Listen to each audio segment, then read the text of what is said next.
Good evening, everyone. Welcome to Two Old Pucks Hockey Chat.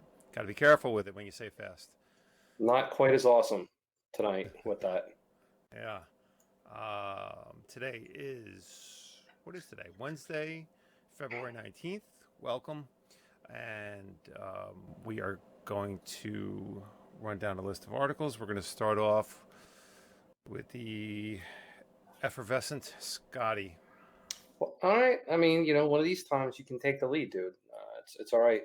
You want to take the lead, but Okay. what is? Yeah, why don't you go ahead and take it? Start with one of yours. Okay. I, I'm going to start then with the Red Wings. All right. And the Red Wings partnership to bring hockey to 30,000 youths. And this Utes. is courtesy of DetroitNews.com. Officials with the Red Wings, the Detroit Red Wings Foundation, and the NHLPA Industry Growth Fund announced Tuesday that thousands of young people across the city will have the opportunity to participate in the Detroit Red Wings Learn, Play, Score program. Very cool. Um, and I just highlighted there's a couple sections here, but those that are pretty critical here. The program is designed to grow and expand hockey to or expand access to hockey in Detroit through community partnerships with the Boys and Girls Clubs of Southeastern Michigan, the Detroit Parks and Recreation Department, the Detroit Public Schools Community District, Everfi, and the Mike Ilitch School of Business at Wayne State University. This is all about empowering the youth in our city. Christopher Ilitch, President and CEO of Ilitch Holdings, and President and CEO of the Red Wings, said. This Learn, Play, Score program will engage 79 Detroit Public Schools Community District elementary and middle schools, 12 Detroit Parks and Recreation Fund Centers, and 4 Boys and Girls Clubs across the city in the next year. No matter how you slice it, this is just a win-win-win for Detroit. I mean, it's to have local businesses, organizations, municipalities all involved in supporting this within the Detroit area, and really getting kids and touching the grassroots aspect, or getting kids involved in grassroots hockey. This is just a win for everybody. Yeah, I mean, I really like it. One of the things that I like that we do in the United States is, learn to play. And they have those Saturdays where you participating rinks. You can show up, get free skates, Right. sticks, pucks. They throw all that stuff out on the ice. Learn to skate, learn to play. Detroit is just another organization that's been there to give back to the community. They've been around for a very long time. And one of the biggest complaints about hockey is it's so expensive. Right. It just costs so much money for equipment and ice time and everything else that goes along with it. So this is a great way to grow the game. Right. Detroit has a history with hockey, and just another great outreach going on in Detroit. And I think other cities would do well. Other teams would do well to copy it. I know that Vegas has put some stuff on like this. Arizona Coyotes have also sponsored things like this, really to dive into those non-hockey markets. The teams in California are, I don't want to, notorious is probably not the right word. Well known for doing things like this. Really, just reaching out to the community and offering opportunities for kids to be able to play. And who knows? They might pick up the next Sidney Crosby or Alex Ovechkin. Putting a program like this together. So really big deal. And stick tap to Detroit for putting this on. Absolutely. And it's good to see the Detroit Red Wings themselves really pushing this, and the support of the NHL and NHLPA. Good stuff. Yeah, yeah. So that is my first article, sir. All right. W- Would you like to Oh take a yeah, swing? absolutely, absolutely. So speaking of taking a swing, Yeah. uh, let's talk about a little bit about Alex Ovechkin. Yes. So Ovi has Yes. been going for to be the eighth player in NHL history to score 700 goals. Yes. He's been doing it now for 5 games straight. He was on a clip I mean, he was just scoring. He was hat tricks. I mean, Right. he was the puck just he was throwing it at the net. It was going Yeah. in. But he's now gone 5 games Right. and has been stuck at 698. Right. So certainly there could be something there to the story that, or to the idea that maybe he's gripping the stick a little bit. But this is Squeezing it a little too tight. just squeezing a little too tight. This is his longest goal drought of the season, too. By the way, 5 games. Right. He is probably one of the best goal scorers, Right. if not eventually will be the best goal scorer. He's breaking records. He's on track to break records. Certainly, it's not a stretch to believe he's going to get to 700 and then beyond. So I just think it's interesting. But it's been 5 games, especially at the clip he was scoring before those 5 games. I mean, he really was just putting the puck into the net like nobody's business. Right. So yeah, I just it's an interesting story, something small, but I thought it was interesting to follow, and hopefully he gets there soon and can get that monkey off his back and gets that 700th goal, and Right. is going to be in good company there as well. Absolutely. Absolutely. So. Very good. So the other thing we've got going on, we've talked about it numerous times over the past several broadcasts, has been we've got the NHL trade deadline, and it's beginning to really look like a trade deadline day is going to be a dud. Big, the bigger names that have been out there are coming off the market. Since we last talked, the Vancouver Canucks picked up Tyler Toffoli, who was a Right. big name that was still out there. And the Canucks are dealing with some injuries. I believe Brock Besser is out for a considerable period of time, and so likely he will, maybe they wouldn't have gone into Toffoli if Besser was there. But either way, they gave up forward Tim Schaller, Tyler Madden, a 2020 second round pick, and a 2022 conditional fourth round pick. So, gave up some prospects and some picks, the Canucks did, but, they're going all in. We also had the Malgin Marchment. Yep. So, you want to go ahead and Oh, I mean, yeah. So you've had Malgin, Yeah. yep, and Marchment. So that trade happened. Let's see, that was Wednesday. Today. Yes, that happened today. The Golden Knights picked up Alex Martinez from the Los Angeles Kings. Also, so the Knights gave up. So the fortunate thing for the Knights is that as they started off their inaugural season, they fleeced the pants off of GMs for other teams with draft picks. Right? They didn't take a guy, but hey, we won't take that guy if you give us a draft pick, right? Like they did those kinds of trades. So they built up quite a stable of draft picks. They gave up a 2020 and a 2021 second round draft pick for Alex Martinez. The Canadians were able to pick up a couple draft picks as well from the St. Louis Blues by trading defenseman Marco Scandella. This was an interesting trade too, tying it back to the Buffalo Sabres. So the Buffalo Sabres had Marco Scandella, and they traded him to Montreal. And so the story went, Scandella's going home. He's going to Montreal. He's going to stay there for a while. And I believe it was a fourth round pick was what Buffalo got in return, something along those lines. Well, then the Canadians turn around and flip the guy for two picks, one a second round and the other one a 2021 conditional fourth round pick. And so that's just more fuel on the fire in Buffalo. Buffalo fans are mad. Why did they settle for such a low such a low return on Marco Scandella. Now they're questioning the competency of the GM. Well, not now, but even more questioning the competency of GM. So I thought it was a little funny.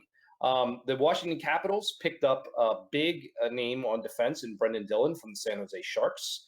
The Winnipeg Jets picked up Dylan DeMeo and in exchange for a third round pick going back to the Senators.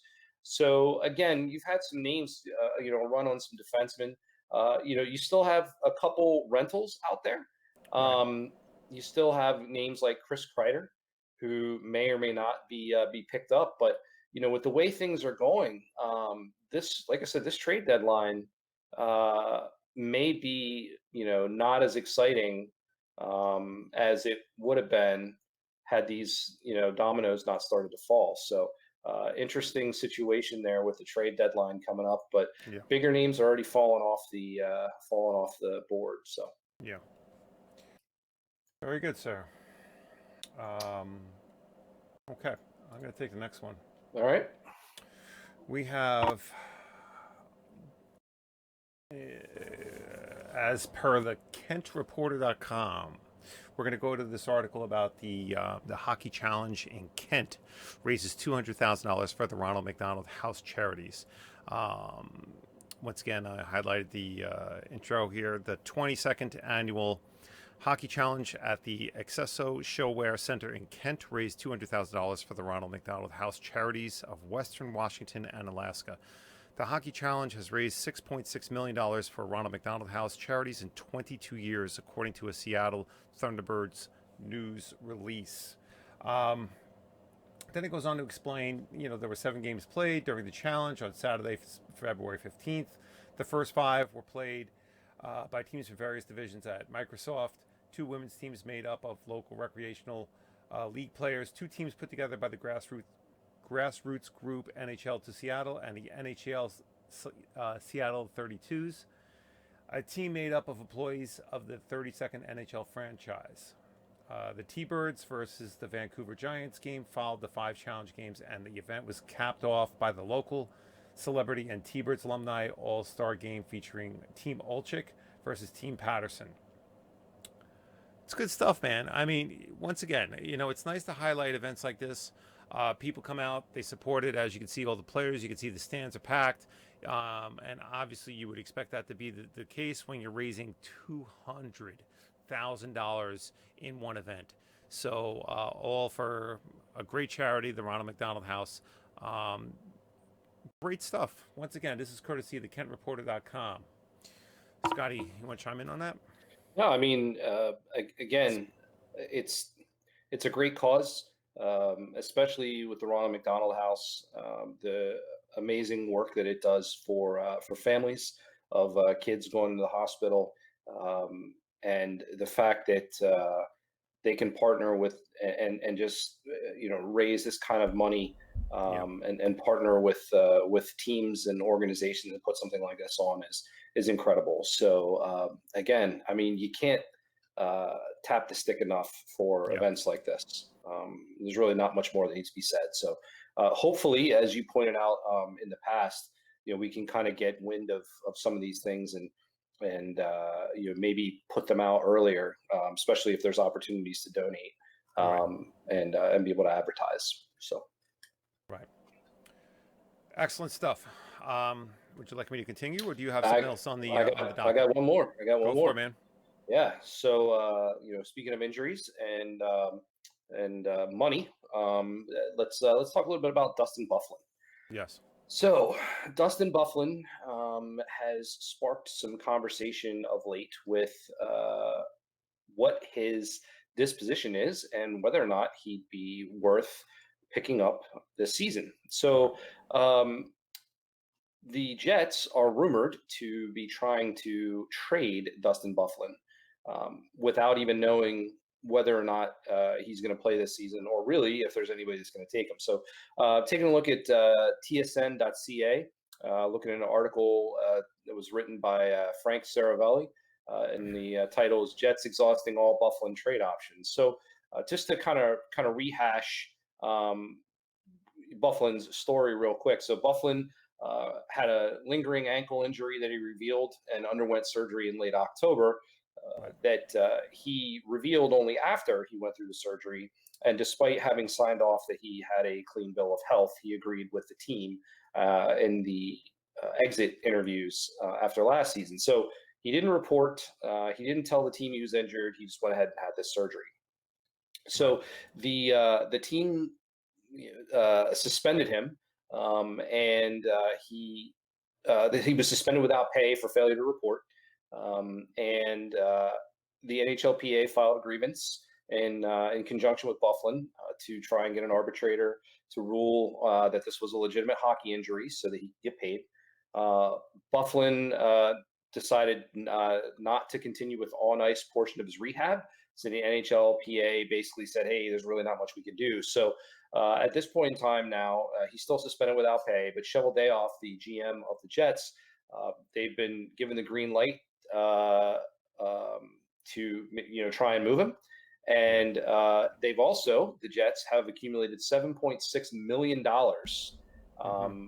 to do what they want. So they could be big spenders here at the trade deadline.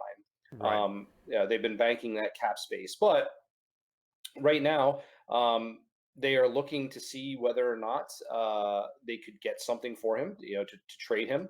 Right. There's no guarantee he could be dealt because a team taking a risk on a guy that may or may not come back. But his $7.6 million salary cap is now down to basically a prorated $1.84 million, and that's based on the way that the salary cap is calculated as day to day.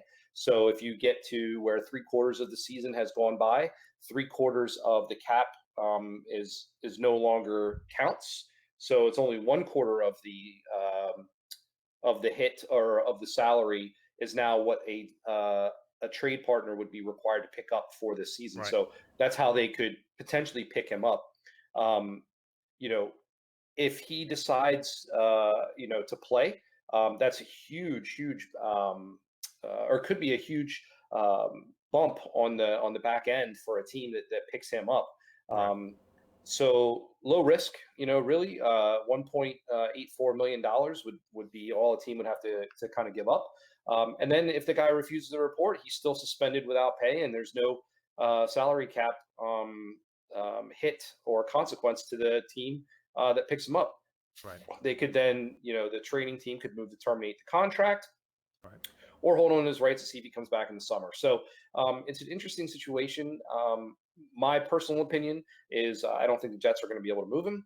I don't think he's going to play at all this season. And, I think that the Jets are probably going to move at the end of the season. They're going to move to terminate his contract.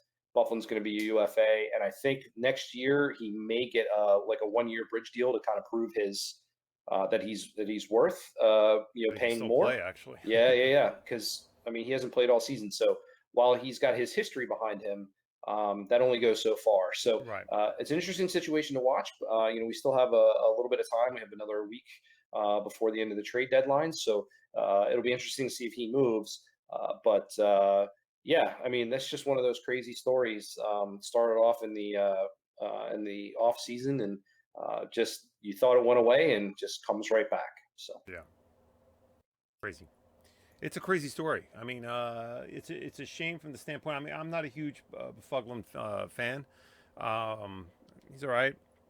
He has his moments, but I think from the standpoint of what he brings to the ice, um, and for his home fans who definitely enjoy seeing him play, I think it's a shame. And we could definitely use him back, and it would be good to have him back. And I know that we're missing some highlights on the evening sports shows because he's not there. So kind of wish him the best. I'd like to see him back on the ice soon, but I've seen stranger things happen. It's just we hope it all just turns out the best for everybody. I mean, like a guy having a heart attack on the bench. Yeah. I mean, yeah, crazy stuff, right? Yep. Yeah. All right. Moving forward. Hello, Scotty. I think we lost communication again. Yep. Lost you. Yep. You still got me? Yeah. We can hear you. I don't know if you can Yeah, hear just us. keep going with your story. You got it, man. All right. So I'm going to touch on my turn, and I believe I'm going to be wrapping up with this story, which is the uh, article by ESPN.com. So they came out with an article recently today, and it was picked up by a few different sources. It's called "What's the Center of the American Hockey Universe?" Once again, courtesy of ESPN.com. And the mindset of the article is one where they kind of measure the uptick in hockey participation on a grassroots level based on how the professional teams are doing within those respective cities. So for example, St. Louis and just winning the cup last year on the grassroots level, there's been a 30% uptick in participation for some of the junior leagues and junior kids and kids who are learning to play. So you're seeing a lot of participation at that level. Um, and then obviously it's the reverse for those cities that haven't won a cup in a while, who are finishing at the bottom of the barrel, or their local NHL team is finishing at last place in the division. So they put together this list based on those metrics and to see where the activity is. So as far as hotbeds heating up, the top five teams, and we go through it, and they start off with number 5, Seattle, and this goes on to say, what already? Um, do we even know the name? Has it been confirmed as Kraken? We don't know, but anyway, the team doesn't arrive until in the NHL until the 2021-2022 season, but it's already showing a little pulse over there. And it goes on to say that there are 16 sheets of ice in the area now, but more on the way as Seattle builds up the hockey groundwork following the NHL's arrival. That includes a 180,000 square foot, $70 million practice facility that will include 3 sheets of ice. It's good stuff. I mean, and we'll get to it in a minute. The same way Vegas is blown up, which is awesome. But this is really good to see another part of the country really explode with activity. Scotty, if can you hear us yet or no? No. Okay. So I was going to say to jump in. Number 4, we get into the Predators, who are averaging 17,416 fans per game. And that the attendance has increased over the last 3 seasons. 36% total participation from 2014 to 2019, and that's an increase of 36.6%. It's great stuff. It's added, the city's adding more hockey facilities. There's more opportunities for the youth. It's become a hotbed, which is great. Number 3, Washington. The Capitals are arguably the region's most popular professional franchise, averaging more than 18,500 fans per game. They're just huge. From 2014 to 2019, the Capitals saw an 18.5% increase in local participation to 22,144. Boys and girls youth hockey has grown steadily over the span, and adult participation increased by 8.7% in 2018-2019. Awesome. Number 2, Anaheim. Anaheim Ducks, $108 million, 280,000 square foot practice facility that opened in Irvine in January 2019 is going to strap a rocket to the back of a market that has already shown solid growth. From 2014 to 19, total participation grew by 27.4%. From 2016 to 2019 alone, youth hockey participation was up 18%. It's amazing. This is great stuff. And then you get to the number 1 hotbed team. You get to the Vegas Golden Knights.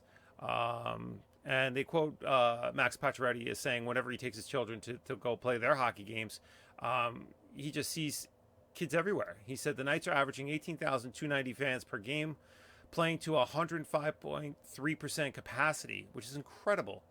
But at the local participatory level 2, it's just picked up huge, Pacioretty said. I see a lot of good kids that are coming up when I go to the rink with my kids. So in the past 5 years, total participation is up 86.4% in Vegas. That's in 5 years. So the team's not even 5 years old. So obviously you're going to see that spike once the NHL team hits. But from 2016 to 2019, youth hockey participation increased by 60%. and the 8 and under participation grew by 125% from 2017 to 2019. Incredible. Um, yeah, I mean, this is just it's just across the board, really good stuff. Then you get onto the flip side of the coin, and kind of a little bit surprisingly, leading this category as far as cities that are cooling down, you get Boston at number 5, um, and they're one of the more popular teams in the league. But uh, let's see, local participation levels are decreasing. Total participation was down 2.8% from 2014 to 2019, and boys youth hockey alone was down 1.5%. I mean, not as crazy as you would think, but still a little surprising for Boston. Philadelphia, number 4. Uh, None of the state's Division One college programs are nearby, and the closest minor league team is the Flyers AHL affiliate in Allentown, Pennsylvania, about 60 miles away. Just a tough sell. Unless that team's doing really well, there's not a lot of support. Is basically what the article, what the blurb is saying about Philly. Number 3, Chicago. Once again, one of another huge fan base NHL team. But uh, you know, it says they're starting to see some erosion on the local levels. Total participation was down 2.6% from 2016 to 2019, including a whopping 11.6% decline in adult stuff. Very surprising. Let me see. Who else we got? Number 2, Detroit. Not much is a surprise there because of how bad the season's been going. Much of it is due to the economics of the region and the fact that hockey remains an expensive sport to play. A lot of it can be attributed to the worst 7-year span for the Detroit Red Wings since the early 80s. The market has suffered a 4.2% decline in total community participation. And the 9 through 14 age group shrank by 4.3% in 2018 to 2019. It's a shame. Yeah, I mean, this is coming from the NHL team with the fewest points in the standings in the entire league. Obviously, teams doing bad, public loses interest. It's a shame. I hope they turn it around soon. Number 1, Buffalo. Detroit has a steeper decline, but it's also had a higher starting point locally than Buffalo. From 2014 to 19, Buffalo saw its total participation numbers drop to 15,064, a decline of 3.3%. It's a shame. Buffalo isn't lacking for facilities with about 29 available sheets of ice. It also has Canisius and Niagara's Division One teams, but it's on the NHL level where the market is hurting, with nearly a 5% decline in attendance from 2017-18 to 2019-20, and increasing fan apathy over what is likely to be a 9th straight season outside the playoffs. It's a shame. It's a shame. They talk about parity in the league, but then, you read numbers like this, and I don't know. Centers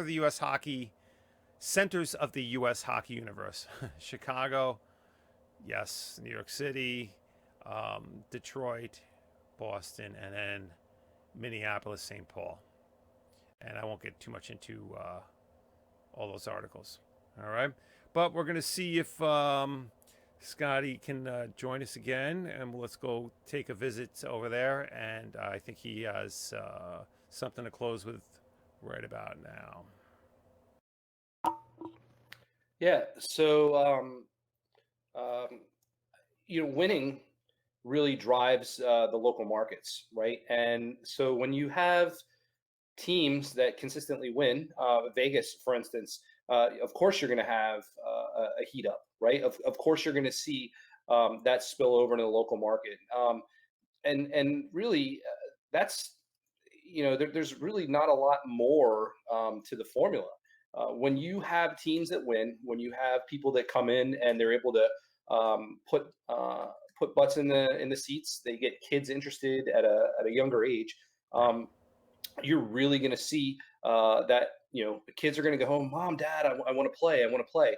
They get interested, and then when you have again, you can reference stories to like where Detroit is reaching out into the community to partner with other areas of the city to bring the game to those kids. I mean, that's how you'd really drive that interest. And of course, they grow up, they play. Now they want to get into it at the college level, and it just feeds itself. We mentioned the California markets as well. I saw Anaheim up there. that was, they just consistently reach out. They have that rivalry with the Kings. They're getting fans in, and they're really filling the seats. And of course, Vegas. I mean, Vegas just speaks for itself. There's really nothing else in Vegas. I mean, that's why the NHL was so fortunate to be the first team there, and especially have the success in their first season, or inaugural season. But then you take a look again. You take a look at what's cooling down, right? So you look at Buffalo. Well, of course, Buffalo hasn't won anything in like forever, Right. right? It's just been such a long time. So fans are getting disenfranchised. It's not exciting anymore. And so for them, they started so high, dropped off. It's just not fun for them. Detroit's on a decline. Again, that comes from winning as often as they did, making the playoffs as often as they did, and so when you've been exposed to it for as long as you have, and you're winning, and then all of a sudden now you're not winning anymore, again, the luster kind of wears off. Plus, you kind of got to take a look. Hockey's expensive, and Detroit isn't exactly raking in the money when it comes to their local economy. So, there's some issues there too. Same thing with Chicago. Chicago was, doing everything that was there. So yeah, I mean, again, you're going down the list, and I know you kind of talk about this, but I think it bears repeating, right? Like, if it's exciting, you're going to get people there. You're going to get people playing. If it's not exciting, or money's just not there, you're just not going to bring the people in. So I think it ebbs and flows, but the bottom line is winning is going to put the butts in the seats, and it's going to put the kids in the skates, and it's going to drive participation up at the local levels, and then again at the colleges around the area. Right. Very good. Can you hear me? No, you still can't hear me. All right. So we're going to close it out, and I apologize for any technical difficulties right now, but and we'll try to get Scotty back and fix that for the next one. So we apologize for that, but thank you very much for joining us for another 2L Pucks Hockey, and we will see you again on Sunday evening, every Wednesday and Sunday Eastern Standard Time, 9 p.m. And once again, you can always reach us at 2L Pucks Hockey on YouTube, Periscope, Twitter, Gmail. I think I covered everything right there. But, and Facebook. 2L Pucks Hockey Chat on Facebook. And I think that's it. Scotty, can you hear us or no? Thumbs up? All right, I'm going to see if I can get Scotty to wave goodbye. Say bye-bye. Bye-bye, Scotty. Bye-bye. Thank you, everyone.